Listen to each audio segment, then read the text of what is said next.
प्यारे अधिवक्ता साथियों, सभी को हमारा सादर नमन। सभी अधिवक्ता बंधुओं और बहनों को हृदय से बहुत बहुत धन्यवाद। आप लोगों ने जैसे ही वैकेंसी के बारे में, सूचना के बारे में सुनिश्चितता से सुना, 2 दिन उसी के तुरंत बाद ये मैंने महसूस किया, तो मैं आपसे कह रहा हूँ, जैसे पढ़ाई लिखाई की हमने बात शुरू की, तैसे संख्या आधी से सीधे शत से कम हो गई। मतलब पड़ोस में अगर शादी हो रही हो, म्यूजिक बज रहा हो, नागिन डांस हो रहा हो, तो जो भीड़ इकट्ठा होती है, ध्यान रखना, बारात में सारे लोग नागिन डांस नहीं देखते और ना करते हैं। ये नोट करना है, बड़ी इंपॉर्टेंट चीज बता रहा हूं। जो नहीं देखते न करते हैं, वो उस परिवार के दोनों पक्ष से, चाहे घराती हो या बाराती, सबसे गणमान्य लोग होते हैं, अनुशासित, और उस दोनों परिवार के अपने अपने दल के सबसे ज्यादा प्रतिष्ठित लोग होते हैं। वो कहाँ होते हैं? वो नागिन डांस में जहां म्यूजिक चल रहा होता है, धूम धड़ाका हो रहा होता है, वो उस क्राउड में वो दिखाई नहीं देते। वो अपने अपने बेसिक, जो मेन, जो सबसे बुजुर्ग होता है, घर का मालिक, या जिसके यहाँ, जिसके तत्वावधान में वो शादी का आयोजन है, उसके आसपास होते हैं। ऐसे ही अगर आपको उस परिवार से जुड़ा कोई भी इंसिडेंट, चाहे अच्छे में नज़र से या बुरे नज़र से, इन्फॉर्म करना है, तो आप उस क्राउड में जो वहाँ नागिन डांस देख रहा है और कर रहा है, जो म्यूजिक बज रही है, खूब भीड़ होती है, वहाँ इन्फॉर्मेशन देने का कोई मतलब नहीं। जोर जोर से चिल्लाइए, इन्फॉर्मेशन नहीं मिलने वाली, जाने वाली। आपको जाना पड़ेगा वहीं जहाँ वो लोग हैं। तो जैसे हमने सूचना दी, जैसे लोग आरटीआई से, कमीशन से सूचना मांग रहे हैं, रोज सूचना खोजने वालों की हैबिट देखिए, आ रही है, आने दीजिए, आ रही है, आने दीजिए, आ रही है, अच्छा आ रही है। सारे काम छोड़ करके इसको सर्च मार लिया, भीड़ में इकट्ठा हो गए, नागिन डांस कर लिया, नागिन डांस देख लिया, लेकिन सिलेक्शन नहीं होना है। सिलेक्शन किसका होना है? जो दुल्हन वाले साइड से दुल्हन को संभाले हुए है, उसको तैयार कर रही है, या उसके माँ बाप से बहुत निकट है, और दूल्हे के साइड से जो द्वार पूजा के समय जब पंडित जी वहाँ सब कुछ कर रहे हैं, तो जो मेन प्रतिष्ठा के प्रतिबिंब हैं, प्रतिमूर्ति हैं, उनके साइड से बुलाए गए, वो वहाँ मौजूद होते हैं। कैमरे में उनकी फोटो आती है, वो नागिन डांस नहीं कर रहे होते। हाँ, शौकिया कोई जबरदस्ती खींच ले जाए, बात अलग है। अपने मन से वो वहाँ नहीं जाते। हमारी बातों का मंतव्य समझना, मैं इंटरटेनमेंटियल पोर्शन या मैजिक नहीं सुना रहा, सख्ती से कह रहा। मुझे न इसमें तनिक भी आकर्षण हुआ कि आप लोगों ने इतने भारी मात्रा में देखा कि इतनी सीट आ रही है, और ना ही मुझे इस बात से बिल्कुल फर्क चला कि आज आप लोगों की संख्या डायरेक्ट हाफ हो गई। क्यों? हमने पढ़ने की बात शुरू कर दी। इमेजिन कीजिए, 6th क्लास से 5th क्लास तक की बात छोड़ दीजिए, मैच्योरिटी नहीं होती, लेकिन मिडिल लेवल, 8th लेवल से आप देखिए, क्लास में भी आज भी यही पोजीशन रहती है। पढ़ने वाले कितने होते हैं? बाकी भीड़ ही तो है। ध्यान रखना, जो सामने आने वाली वैकेंसी है, UPHJS, UP junior division, UP APO, Uttarakhand APO, मैं बात जेएलओ की नहीं कर रहा, मैं छत्तीसगढ़ पीसीएसजे की नहीं कर रहा, मैं बिहार आने वाली किसी वैकेंसी के बारे में बात नहीं कर रहा, मैं झारखंड पीसीएसजे की बात नहीं कर रहा। मैं बात सिर्फ कर रहा उत्तराखंड के तीनों प्रक्रम की परीक्षाएं, जुडिशरी की और उत्तराखंड एपीओ की। इन परीक्षाओं में पहली परीक्षा में ही सफलता उन्हीं को मिलेगी जो जस्ट 1 हफ्ते से सीरियस हैं, जो मडरा नहीं रहे हैं, जो पानी पूरी खानी में ठूस कर कभी मिला नहीं है, जो काला जाम पे पहुंच गया, काला जाम साफ कर देगा। कहने का मतलब है, अगर आप में संयम नहीं है, अनुशासन नहीं है। उछलिए मेढक की तरह वैकेंसी को लेकर, उल्टा हो जाइए, बिच्छू डांस कहिए। और आप ही वो कैंडिडेट हैं, ध्यान रखना, आप ही वो लावारिस तत्व हैं जो कोचिंग चलने वालों के यहां सबसे पहले एडमिशन लेते हैं। प्री का होगा नहीं, और उनको इससे मतलब है नहीं। वो टारगेट भी आप ही को किए हुए हैं। इसीलिए समय समय पर झूठी वैकेंसी के संदर्भ में सूचनाएं इसी उद्देश्य को परिलक्षित करके प्रदत्त की जाती हैं। मेरा उद्देश्य ये नहीं था बताना, मैं साफ करूं, मेरा उद्देश्य कतई नहीं था हमसे जुड़ने वाले मकसद से। नो, हम ये स्वाभाविक तौर पे जो आज चेक किया हूं, मैं जस्ट चेक किया हूं अभी कमेंट पे, बल्कि मैंने कमेंट बॉक्स में बच्चों का जवाब नहीं दिया जिन्होंने कमेंट किया है। हम बात आपको कर रहे थे यूपी एपीओ में जो 50 नंबर का जीएस प्रीलिम्स में आना है उसकी स्ट्रेटजी के संबंध में हम उस पर एक विशद वर्क पे काम कर रहे हैं, day by day test series में। अगर 50 में 35 नंबर लेना है हर हालत में, राष्ट्रीय आंदोलन और करंट अफेयर्स पहले पेपर्स होंगे। इसके लिए स्पेशल जुड़ने के लिए आने वाले 2 हफ्ते के भीतर, नोटिफिकेशन के बहुत पहले, इसका पूरा प्रोग्राम तब तक कंटिन्यू रहेगा जब तक आपका प्री का एग्जाम हो नहीं जाता। इस विशद कार्य योजना का हिस्सा बनने के लिए नंबर इधर है गिरी जी का 7705090393। हाँ, मेरे मुंह से गिरी जी निकला, बार बार निकलता है, स्लोगन भी हो गया है, ध्यान रखिए। इसका मतलब कास्ट का प्रचार बिल्कुल नहीं, एक स्लोगन मत मानिए इसे। मैं इलाहाबादी वो कचड़ा नहीं हूं जो बिरादरी ढूंढ के पढ़ाता हूं और उसी में आस्था रखता हूं। मैं सख्त हूं इस पर, और सख्ती की पराकाष्ठा हूं। कास्ट के कोण से अगर कोई भी शख्स हमसे जुड़ा तो कास्ट की हम बत्ती गुल करके छोड़ेंगे। या तो वो मेरा चैनल छोड़ देगा या तो मैं उसको छोड़ दूंगा। जिसको जितना बड़ा जातीय अभिमान हो, मेरे चैनल से उतने अरबों मील दूर रहे हो। मेरी बात सिर्फ और सिर्फ एक्सीलेंसी, विरलियंसी पर होगी, उसी का मैं चेक कर रहा हूं। इसीलिए मैंने विधान ही रखा है, कौन इंटरव्यू में विद रैंक सिलेक्शन पाएगा। अगर 115 या 13 सीट यूपी एपीओ की आती है तो टॉप 20 में किसका नाम आना चाहिए, हिम्मत किसमें है जो पिछली बार इंटरव्यू दिया है या मेंस के लेवल पर या प्रारंभिक परीक्षा के लेवल पर मुझसे जुड़ना चाहता है। उसके लिए चैनल है। हम प्री कम वो सर्कुलेशन नहीं चाहिए मुझे। हाँ, अगर आपको प्रीलिम्स के टेस्ट सीरीज में ये चेक करना है, जैसे एक इलस्ट्रेशन देता हूं, 7वें टेस्ट के अनुक्रम में उत्तर प्रदेश अभियोजन अधिकारी प्रारंभिक परीक्षा के मद्देनजर हमने जो प्रारंभिक परीक्षा की 20 प्रश्न पत्र की टेस्ट सीरीज स्टार्ट करी है 31 अगस्त से, उस पेपर का 7वां टेस्ट आज कंप्लीट हुआ, जिसमें कानपुर की एक अधिवक्ता बहन है हमारी, उसका नाम डिस्क्लोज नहीं करूंगा क्योंकि वो बिहार में अभियोजन अधिकारी का इंटरव्यू देने जा रही हैं। उन्होंने 67.09 नंबर लेकर 75 में टॉप किया है। ये सब बोलने का मकसद आपकी दबी कुचली और लगभग धंस चुकी चेतना में फिर से आग इसलिए पैदा करना है कि आप हमसे न जुड़ें, खुद पढ़ें। हमसे जुड़ने पर एक बाघा सीमा नहीं पास करनी है। हम बहुत इंटरव्यू लेते हैं, जो हमारे पास फोन करते हैं, जरा पूछना उनसे। और हमारे दिमाग में जितना ईश्वर ने क्षमता दी है उसके किसी भी सेंस से अगर आप अपात्र गुजरे तो आप मुझे कुछ भी अमाउंट दीजिए, हम आपका एडमिशन नहीं लेंगे।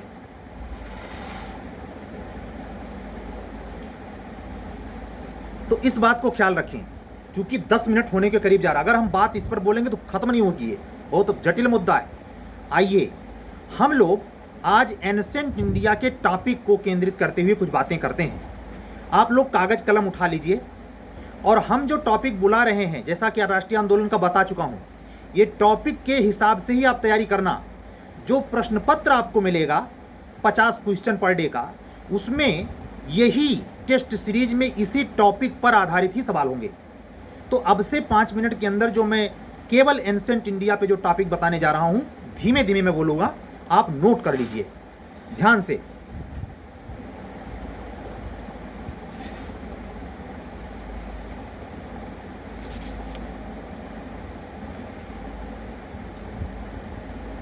भारत की प्रागैतिहासिक संस्कृतियां,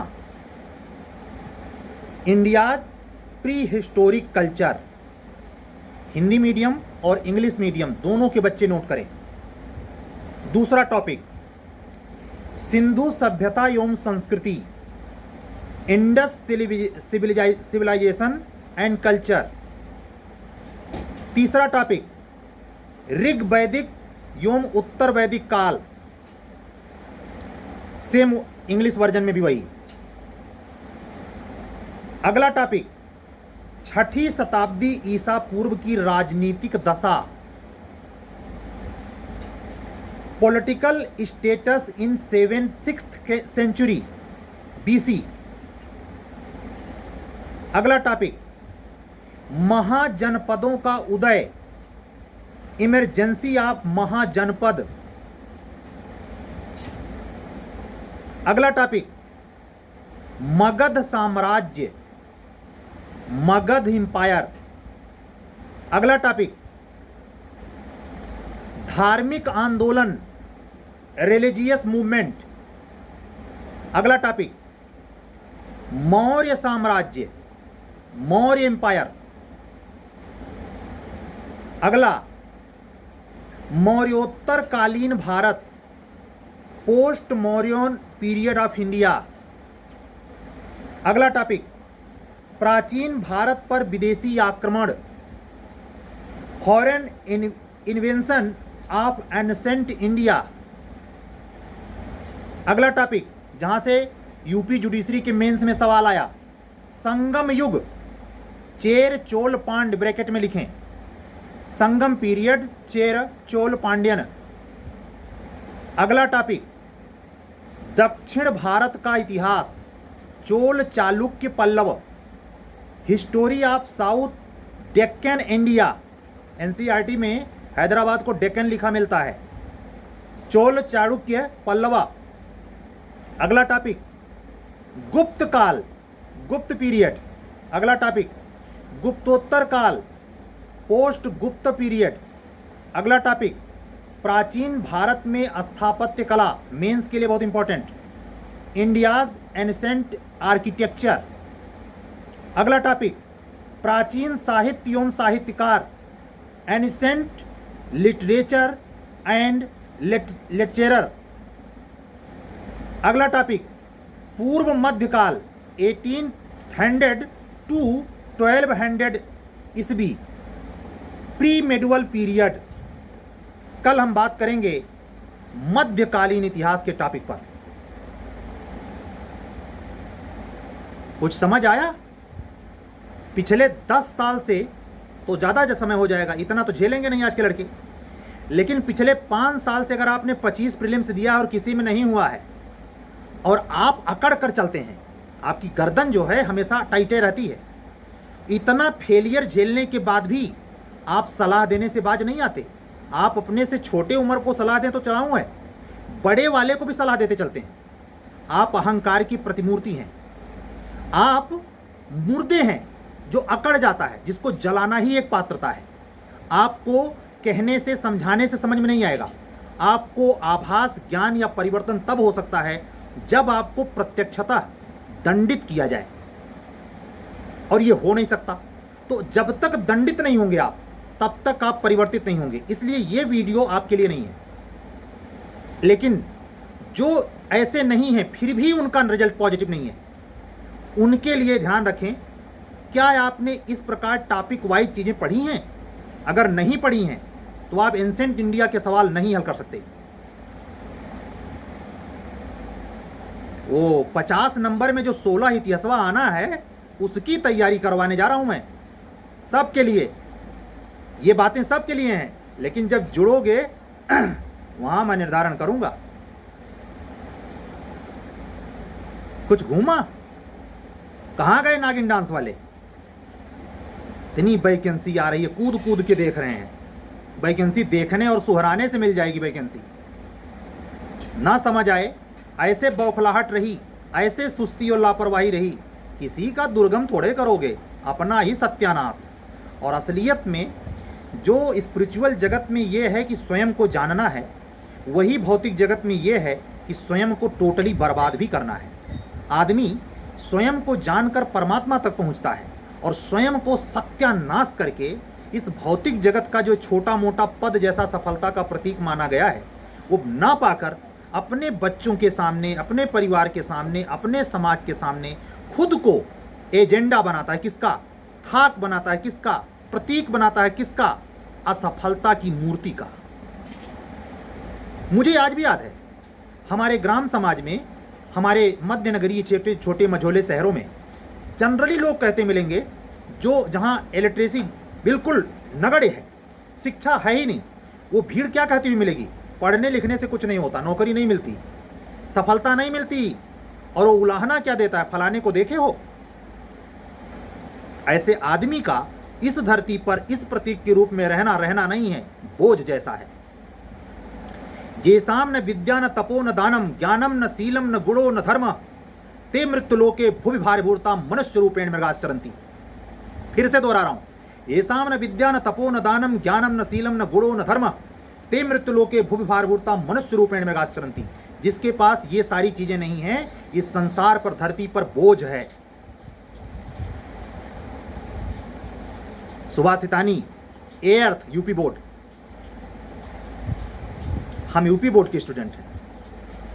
परमात्मा की कृपा, मुरलीधर के आशीर्वाद, बड़े बुजुर्ग संतों का संपूर्ण, आप सभी उन अधिवक्ता बंधुओं और बहनों का अमूल्य प्यार, जिनको मुझ में सकारात्मकता नजर आती है, सबके संजोग से ये तपोबल ही तो है कि चाहे वो बंगलुरु से पढ़ के आया हो, चाहे कैलिफोर्निया से, चाहे वो केरला से पढ़ के आया हो, चाहे वो इंग्लिश के कनाड से पढ़ के आया हो, आए ना।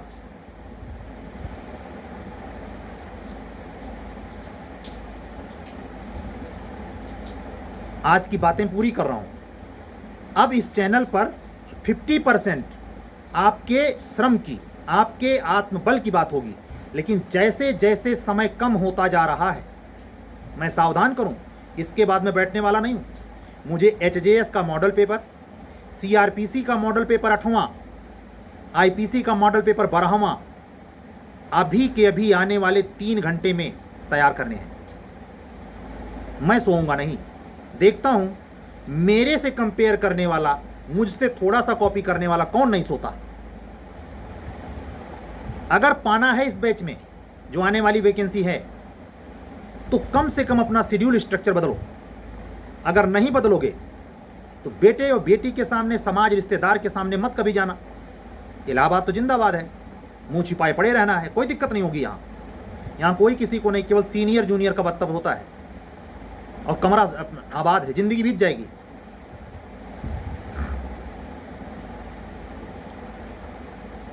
और एक अनुभव जाते जाते शेयर करूं। पिछले 1 साल से, क्योंकि सितंबर में मैंने शुरू किया था, जो टेस्ट सीरीज का अनुभव हुआ है मुझे, उसमें अनुशासन के मामले में अधिवक्ता बहनें कमाल की हैं और अनुशासनहीनता में अधिवक्ता बंधु पीछे नहीं है। लेकिन मेरे में खासियत है, मैं जुड़ने ही नहीं देता।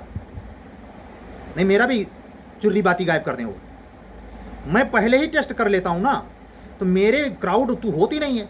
लेकिन मैं इतना पक्के तौर पे जानता हूं कि मेरा इतना सख्ती करने के बावजूद 0.001% आंकड़ा में झेला हूं। बहुत सूरमा। पढ़ने को ना कहे, लिखने ना कहे, हाथ दर्द होता है। समझ रहे हैं? आदमी, आपका एग्जाम फ्री में होगा, ये पीओ वाला 4 पेपर है और पर पेपर कितने घंटे का है? 12 घंटे लिखवाता है 2 दिन में। कभी 1 घंटे का अभ्यास है? चलने बने गोट साहब बनने चले। हाँ, अब यही बात नहीं कहना चाहता, लेकिन कहना पड़ता है। कोई जैक वैक है, कोई कमीशन में बैठा है, दमाद लगता है, कपिए दूसरे की लिखवाई दी, कुछ भी कह सकता है। अरे भाई, ये हम ये कर बतिए नहीं करी। हमारे सामने, मेरे आंख के सामने वो कितना बड़ा भगीरथ प्रयास का नाटक करे, हम उसको मट्टी बराबर बैलू नहीं देंगे किसी कीमत पर। और यही बात कड़वी लगेगी आपको, रिजर्वेशन कोटे से क्वालिफाई करने वाले किसी भी बंदे को सम्मान है, लेकिन वो बड़का नहीं। जिसमें मैं बगल सीट दूं, नहीं ना, नेवर। रिजर्वेशन कोटे में आए, जाइए जी खा लीजिए।